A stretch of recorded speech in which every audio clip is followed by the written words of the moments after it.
Hello everyone, welcome back to our channel DNA Academy. So in this video we are having a job related vacancy from Central Board of Secondary Education, that is CBSE, an autonomous organization under the Ministry of Education, Government of India. तो सबसे पहले notification का जो date है वो आया था 31 दिसंबर 2024 को, लेकिन जो ऑनलाइन फॉर्म है वो अभी आपके ओपन है। ऑनलाइन फॉर्म जो आप लोग है वो अभी आप फिल कर सकते हो, और जो लास्ट डेट है वो है 31 जनवरी 2025 तक, यानी आपके पास अभी अच्छा खासा टाइम है, आप अप्लाई कर सकते हो। तो आप लोग यहाँ पे सबसे पहले देखिए कि क्या क्या सब वैकेंसीज़ हैं। तो वैकेंसी जो है वो यहाँ पे है। सबसे पहले पोस्ट कोड है group B and group C है। तो जो ग्रुप बी है वो है सुपरिटेंडेंट, जिसका कि पे लेवल 6 है, और जो ग्रुप सी है वो है जूनियर असिस्टेंट, जिसका पे लेवल 2 है, और मैक्सिमम एज जो है वो है 30 एंड 27। और यहाँ पे आप लोग देख सकते हैं कि कैटेगरी वाइज कितने सारे सीट्स हैं। सबसे पहले एससी के हैं, फिर एसटी के हैं, OBC, non creamy layer, EWS, unreserved, यानी टोटल यहाँ पे है 142 सीट्स जो ग्रुप बी है उसके लिए, और 70 सीट्स जो ग्रुप सी है उसके लिए। और यहाँ पे हॉरिजॉन्टल रिजर्वेशन भी है, वो आप लोग देख सकते हैं। और प्लेस ऑफ पोस्टिंग जो है any of the board office, मतलब कि सीबीएसई बोर्ड का जहाँ जहाँ भी ऑफिस होगा वहाँ पे आपकी पोस्टिंग हो सकती है। ठीक है, तो अब हम लोग नेक्स्ट देखते हैं क्या। यहाँ पे डिफरेंट कैटेगरीज हैं जो बनाए हुए हैं, आप लोग यहाँ पे गो थ्रू कर सकते हो। उसका यहाँ पे डिटेल्स में दिया हुआ, मतलब एब्रिविएशन है, इसका फुल फॉर्म्स क्या है वो आप लोग नीचे चेक कर सकते हो। ठीक है, तो देखिए यहाँ पे लिखा हुआ है online registration of the application form date is from the 2 January 2025 to 31 January 2025। In case due to administrative reason, the last date of application has to be extended. The crucial date for determining of eligibility shall remain same, that is 31 January 2025। तो यहाँ पे देख लीजिए reservation policy जो है उसके बारे में यहाँ पे बात बताया गया है कि क्या क्या सब डिटेल्स है। और नेक्स्ट हम लोग आ जाते हैं यहाँ पे, देखिए एज रिलैक्सेशन जो है वो दिया हुआ है। SC ST को 5 ईयर का है, OBC को 3 ईयर्स, PWD को 10 ईयर, और जो PWD में OBC हैं उनके लिए 13 ईयर्स, एंड PWD में जो SC ST है उनके लिए 15 ईयर्स हैं। ठीक है, उसके बाद देखिए वुमेन के लिए 10 ईयर्स है, और डिपार्टमेंटल कैंडिडेट्स के लिए नो बार है। ओके, मीन्स उनके लिए कोई भी एज का बार नहीं है। हाँ, अब यहाँ पे सबसे इम्पॉर्टेंट बात जो आ जाता है वो देखिए यहाँ पे क्या है कि आपका recruitment rules for the advertise post, name of the post superintendent, उसके लिए जो एसेंशियल्स है, यानी कि आपके पास जो एलिजिबिलिटी क्राइटेरिया है वो क्या होनी चाहिए। तो एलिजिबिलिटी क्राइटेरिया वो है bachelor's degree from a recognise university और इक्विवेलेंट, मतलब आपके पास ग्रेजुएशन होना चाहिए। ऐसा कुछ भी नहीं है आपके पास कि बायो हो या कॉमर्स हो या आर्ट्स हो या मैथ्स हो, जो भी आप ग्रेजुएट हैं आप लोग सब एलिजिबल हो। और नेक्स्ट में दिया हुआ है working knowledge of computer application such as Windows, MS office, handling of large database and internet. और एज जो है वो 30 ईयर है। और एज का रिलैक्सेशन मैंने आपको पिछले स्लाइड में बताया कि वो कैसे कैसे है, मतलब कैटेगरी वाइज डिफरेंस है। ठीक है, अब यहाँ पे देखिए कि मेथड ऑफ रिक्रूटमेंट क्या है। Tier 1 एंड Tier 2 एग्ज़ाम, दो टायर्स हैं एग्ज़ाम्स की। जो फर्स्ट है वो देखिए MCQ based pre screening examination है, और नेक्स्ट जो है वो है वो ऑब्जेक्टिव टाइप, जिसमें कि आपको OMR बेस्ड मिलेगा, और descriptive type written main examination, यानी कि आपको लॉन्ग आंसर जो होते हैं डिस्क्रिप्टिव वैसे भी लिखने को मिलेंगे। और साथ ही साथ इसमें ये भी दिया हुआ है अ टाइपिंग स्पीड ऑफ, आप लोग यहाँ पे देख सकते हो, अ टाइपिंग स्पीड ऑफ 35 वर्ड्स पर minute in English and 30 words पर minute in Hindi on computer.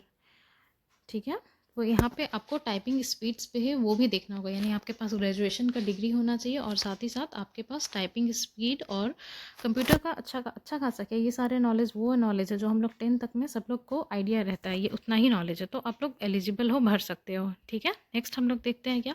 ये तो था सुपरिटेंडेंट के लिए जो कि ग्रुप बी में था, और नेक्स्ट है जूनियर असिस्टेंट जो कि ग्रुप सी है।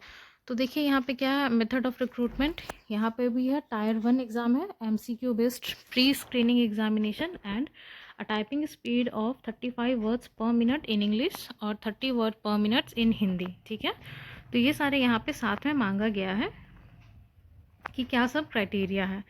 और नेक्स्ट देखिए हम लोग देखते हैं एग्जामिनेशन फ़ी है। तो जो अनरिजर्व्ड है या फिर ओबीसी और ईडब्ल्यूएस है उनके लिए एप्लीकेशन फ़ी है 800 रुपीज़ फॉर ईच पोस्ट, मतलब डिफरेंट 2 पोस्ट है, आप लोग दोनों के लिए अप्लाई कर सकते हैं और एक पोस्ट के लिए 800 फ़ी है। एंड नेक्स्ट है for SC ST PWD ex serviceman women और डिपार्टमेंटल कैंडिडेट्स, उनके लिए नहीं है, यानी कि उनके लिए फ़ी नहीं लगेंगी। तो जितने भी वुमेन कैंडिडेट्स या फिर SC ST उनके लिए बिल्कुल भी यहाँ पे फ़ी नहीं है, ठीक है। नेक्स्ट आइए हम लोग देखते हैं क्या मोड ऑफ पेमेंट है। पेमेंट्स के जितने सारे मोड्स हैं वो आपके जब आप ऑनलाइन फॉर्म फिल करोगे तो वहाँ पे आपको ऑप्शन आएगा, उसमें से आप चूज़ कर सकते हो, ठीक है। अब ये देखिए कि जो सुपरिटेंडेंट पोस्ट के लिए एग्ज़ाम है उसके लिए जो पैटर्न ऑफ क्वेश्चन पेपर है वो कैसा होगा, एग्जामिनेशन का सिलेबस क्या होगा, वो सारा कुछ डिटेल्स भी यहाँ पे दिया हुआ है। तो देखिए पार्ट 1 में होगा करंट अफेयर्स जनरल अवेयरनेस, जिसमें ये सारे टॉपिक्स हैं। मेजर करंट इवेंट है, event of national and international importance है, person and place in recent news. इसका जो डिटेल वेबसाइट पर जो ये डिटेल इन्फॉर्मेशन बुलेटिन दिया हुआ है इसको हम अपने टेलीग्राम चैनल DNA अकेडमी पे अपलोड कर देंगे, आप लोग वहाँ से जाके गो थ्रू कर सकते हो कि डिटेल्स में क्या क्या दिया हुआ है, ठीक है। तो ये देखिए जो पार्ट 1 है इसमें नंबर ऑफ़ क्वेश्चंस रहेंगे आपके 30 और टोटल मार्क्स हो रहा है यहाँ पे 90, यानी कि एक जो क्वेश्चन है वो आपका 3 नंबर का होगा और नेगेटिव यहाँ पे 1 होगा, यानी 1/3 नेगेटिव स्कीम यहाँ पे फॉलो अप होगा, ठीक है।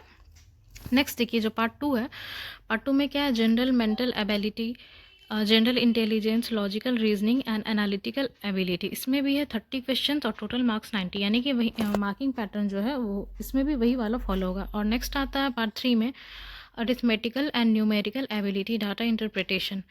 देख सकते हैं आप लोग कि यहाँ पे जो भी सिंपल मैथ्स है, natural number, rational number, LCM, HCF, average, profit and loss, compound interest, ये सारे वही मैथ्स है जो हम लोग 10th 12th तक हार्डली देखें।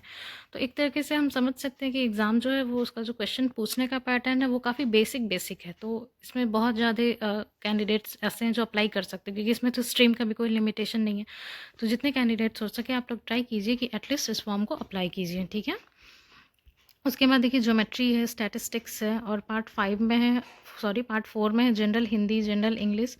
पार्ट 5 में है कंप्यूटर प्रोफिशिएंसी टेस्ट। उसके बाद देखिए जो टायर 2 का एग्जामिनेशन है ऑब्जेक्टिव, यहाँ पे है OMR बेस्ड या फिर डिस्क्रिप्टिव रिटन एग्जामिनेशन।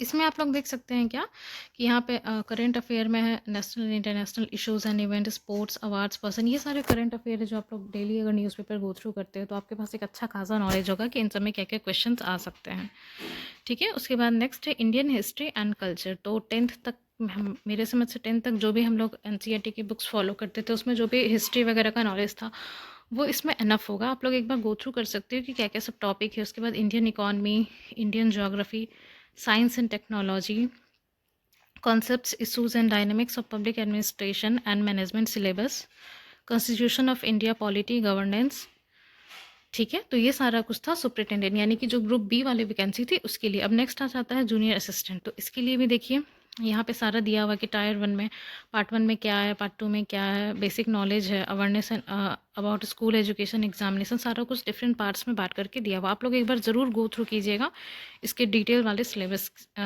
के PDF को, ठीक है। उसके बाद देखिए choice of medium of question paper यहाँ पे दिया हुआ है बोथ हिंदी एंड इंग्लिश है, मतलब ऐसे कैंडिडेट जिनको कि इंग्लिश में डिफ़िकल्टी होती है वो उनके पास भी ऑप्शन है कि वो हिंदी ऑप्ट कर सकते हैं, ओके। नेक्स्ट हम लोग देखते हैं हाँ, पोस्ट कोड यहाँ पे तो पहले ही बताया गया था कि सुपरिटेंडेंट है उनके लिए सीनियर सेकेंडरी ग्रेजुएशन है, और जो जूनियर असिस्टेंट है उनके लिए सीनियर सेकेंडरी, यानी कि केवल +2 जिनके पास हो वो जूनियर असिस्टेंट के लिए अप्लाई कर सकते हो, ठीक है। उसके बाद देखिए जो सिटी कोड है, सिटीज़ ऑफ एग्जामिनेशन, यानी कि एग्जामिनेशन का जो सेंटर है वो यहाँ पे दिया हुआ है, कितने सारे सेंटर है वहाँ पे होगा, ठीक है। और इसमें बहुत सारा डिटेल अपलोड किया हुआ है। आप लोग एक बार इस पूरे PDF को हम अपलोड कर देंगे DNA अकेडमी के टेलीग्राम चैनल पे, आप लोग वहाँ पे जाके गो थ्रू कर सकते हो। और जितना भी इम्पॉर्टेंट पॉइंट्स था आई गेस कि हमने सब कुछ इसमें कवर अप कर लिया है, बट आप लोग फिर भी एक बार देखना और याद रखना कि लास्ट डेट जो है वो है 31 जनवरी 2025। तो आप लोग एक बार ज़रूर से जाइए और इस फॉर्म को अप्लाई करके देखिए, क्योंकि जनरली ऐसा नहीं होता है कि इतने हायर लेवल का, मतलब CBSE is a reputed institution, we all know since our childhood, हमने बचपन से बुक्स पढ़ी हैं, सिलेबस देखा है। तो ऐसे इंस्टीट्यूशन में जॉब करने के लिए बहुत ही कम चांस मिलता है। और वो भी अच्छे खासे 200 प्लस 212 सीट्स में वैकेंसी आई हुई है। तो आप लोग प्लीज़ एक बार जाइएगा और देखिएगा, ठीक है। For more details please subscribe our channel DN Academy। Bye bye.